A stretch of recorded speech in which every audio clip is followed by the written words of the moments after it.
My name is Odessa Lane.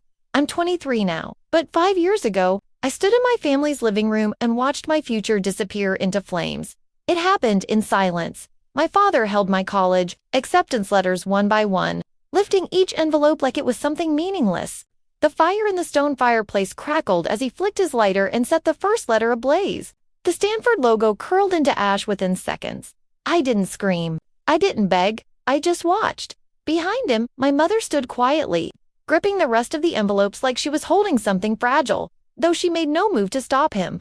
My younger sister Avery leaned against the hallway wall, arms crossed, saying nothing at all. "You're not leaving," my father said calmly. "Avery needs stability," my mother added softly. "Family comes first. You'll help at the cafe full-time." One by one, every opportunity I had earned disappeared into the fire. Years of work reduced to smoke. But they didn't know something. The most important letter never touched their hands, while they believed they had erased my future. A full scholarship offer was hidden beneath the insole of my left shoe. I had taken it days earlier, quietly intercepting it before it could reach them. So I stood there, still and expressionless, not because I was weak, but because I understood something they didn't. If I reacted, they would win that night, after everything burned. My father nodded like he had solved a problem and told me to go to bed. I obeyed without a word, but I didn't sleep. I waited. I waited for the house to fall silent, for footsteps to fade, for doors to close. When the clock finally read 2 a.m., I moved. Slowly, carefully. I removed my shoe and pulled out the envelope. It was still there, untouched. That letter wasn't just acceptance, it was proof. Proof that I was more than what they had decided I should be. And that night, I made a decision. I wasn't going to fight them. I was going to disappear. I packed in silence, no photos, no memories, just what I needed to survive. A few clothes, my old laptop, the small amount of cash I had hidden for years' money I wasn't supposed to keep. By the time I zipped the bag shut, I had already left emotionally. The room didn't feel like mine anymore. Before I walked out, I paused for a moment, not to hesitate but to make sure there was nothing tying me back. Then I stepped into the hallway and moved quietly down the stairs. The house was dark, filled only with the faint hum of night. In the kitchen, I placed my keys on the counter, a simple gesture. Final. Then I walked out. No note, no goodbye. The bus station was miles away, and I walked the entire distance alone. Every step felt lighter than the last. By the time I arrived, it was almost morning. "One-way ticket," I said. "Where to?" "New York." I handed over the cash without hesitation. The journey took hours long, exhausting, endless. I didn't sleep. I didn't cry. I stayed focused because I knew something most people don't understand. When you leave everything behind, you don't get the luxury of falling apart. New York didn't welcome me. It overwhelmed me. The noise, the speed, the endless movement. It felt like stepping into something alive, something that didn't care if I kept up or not. And then reality hit. Housing wasn't available for 2 weeks. 2 weeks I had just over $300 and nowhere to stay, so I adapted at night. I stayed in a 24-hour diner, stretching a single cup of coffee for hours. I slept in short bursts, always alert, always holding on to my bag. Food was basic, cheap, just enough. Every dollar mattered, every decision mattered. I wasn't living. I was surviving.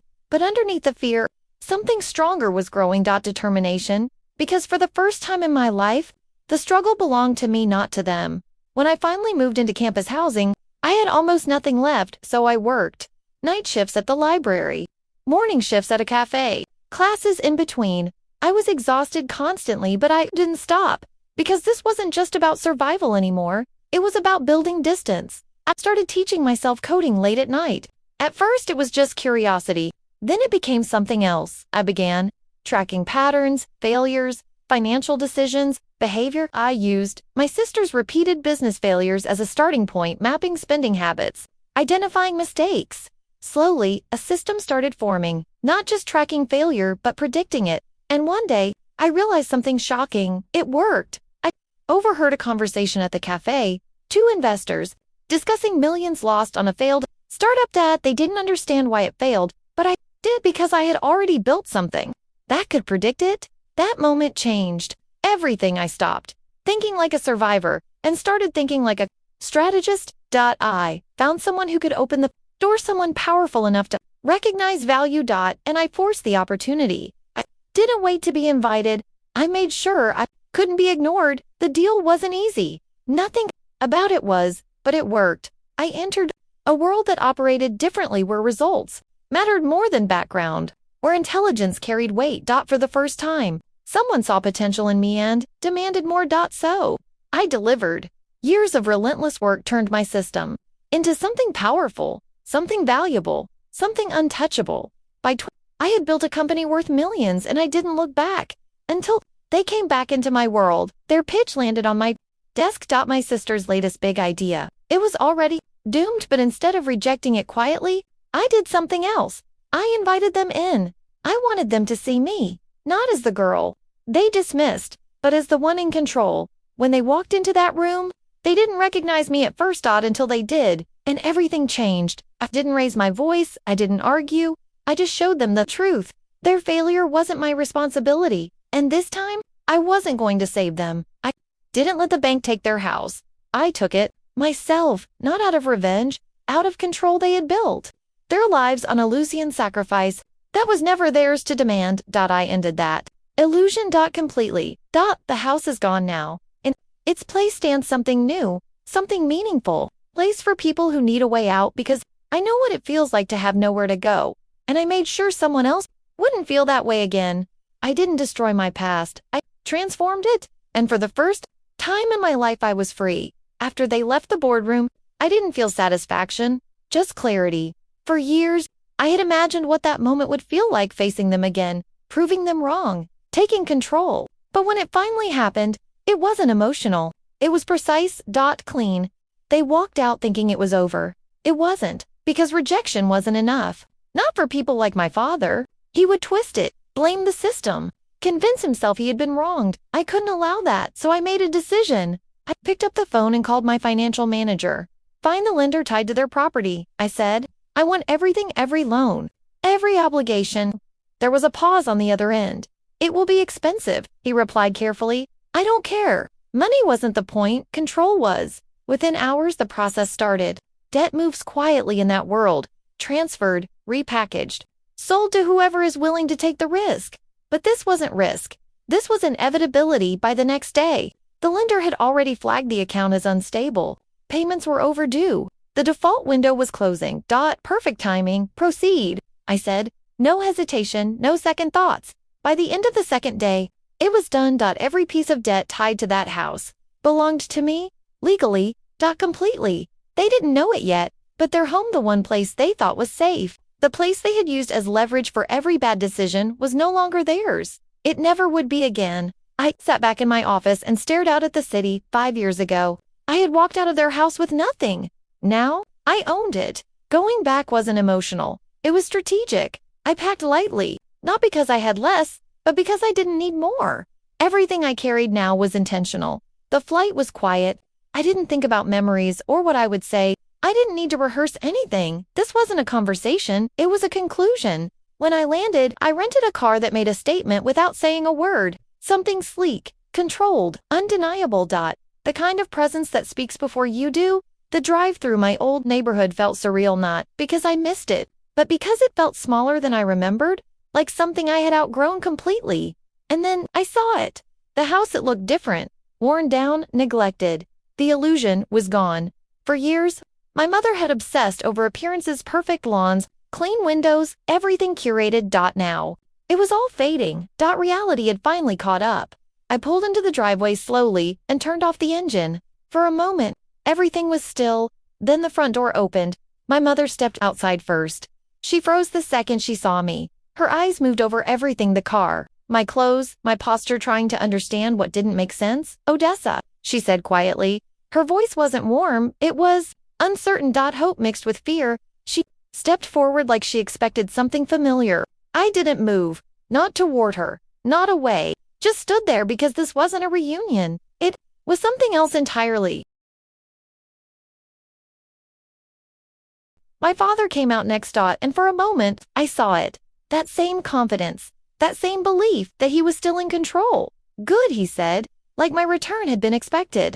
You're here. We'll fix this. He didn't ask how. He didn't ask why, he assumed. Just like always, you'll transfer what's needed, he continued. Avery just needs one more push. I almost smiled.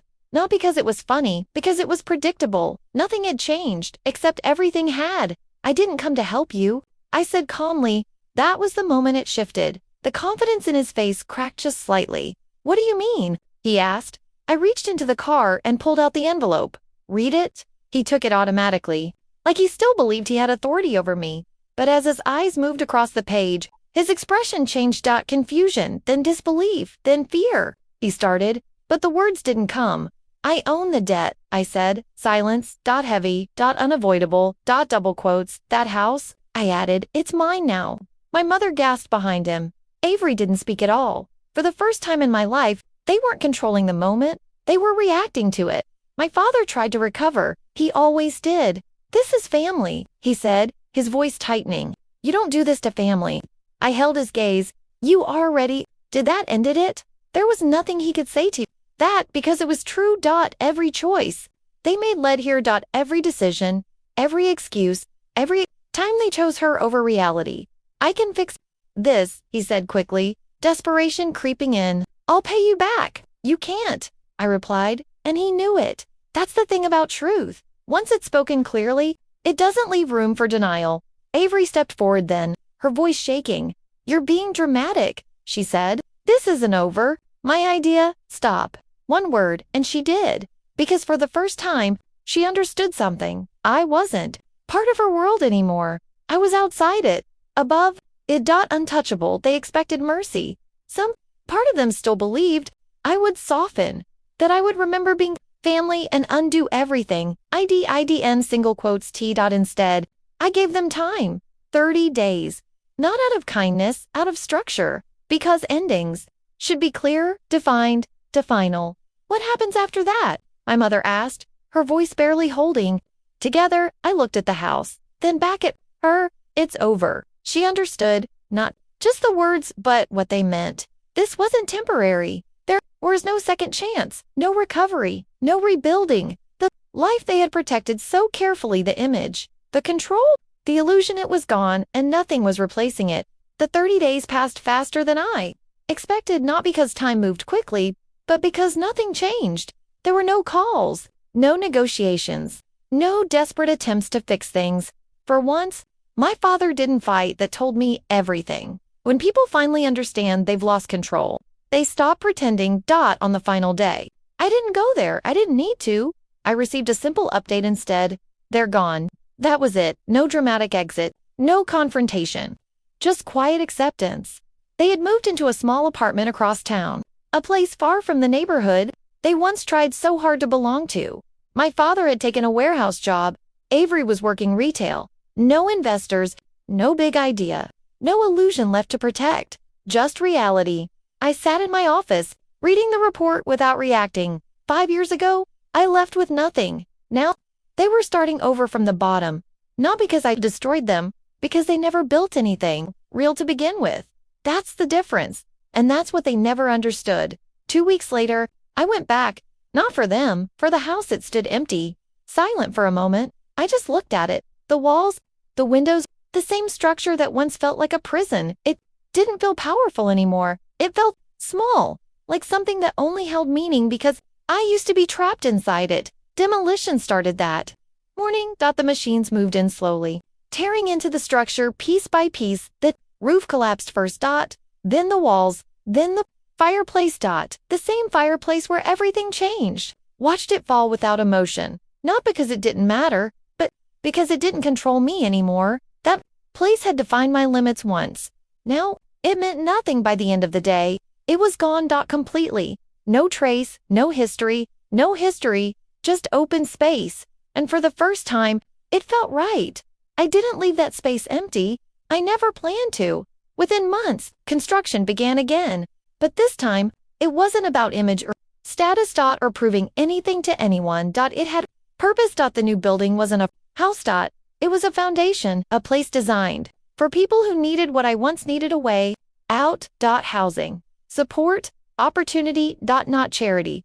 Structure. Because I understood something most people don't. People don't need saving. They need access. They need a chance. And sometimes that chance is the difference between staying stuck and becoming something more. When it was finished, I stood across the street again, same location. Different meaning.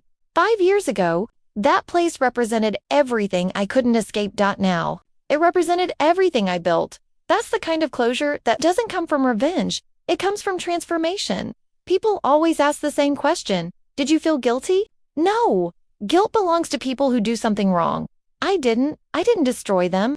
I stepped out of the way. And for the first time, they had to face the consequences of their own choices. That's not cruelty. That's reality. For years, I believed something was wrong with me, that if I worked harder, stayed quieter, proved myself enough, things would change. They didn't, because it was never about me. It was about what they needed me to be. And the moment I stopped playing that role, everything changed. Now, I sit in rooms where decisions matter not because of where I came from, but because of what I built. I'm surrounded by people who don't ask me to shrink, who don't need me to fail so they can feel successful. That's what real support looks like. Not control, not sacrifice, growth. And if there's one thing I learned from all of this, it's simple. Sometimes the strongest thing you can do is walk away without looking back.